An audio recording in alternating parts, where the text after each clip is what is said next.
তারপর 12, তারপর 14, তারপর 18, 20, 25, এখন 25 বছর। তো সময়গুলোকে আমাদের দিন দিন বাড়তেছে না কমতেছে?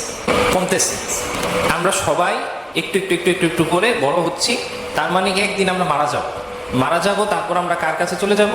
আল্লাহর কাছে চলে যাব, আল্লাহর সামনে গিয়ে আমরা দাঁড়াবো। তো ওই কসমটাই আল্লাহ পাক এখানে দিচ্ছে, বলে আজ ফুরিয়ে যাওয়ার সময়ের কসম। মানে সময় একটু একটু একটু একটু করে ফুরিয়ে যাচ্ছে। যেমন ধরো আমরা ঘড়িতে দেখি 3টা বাজে, না?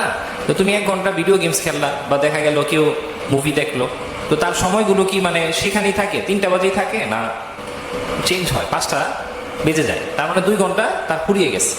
এরকম আমাদের প্রতিটি মুহূর্ত যেটা চলে যাচ্ছে সেটা কি আর কখন আমরা ফিরে পাই? এরকম কোনো সিস্টেম আছে? নাই।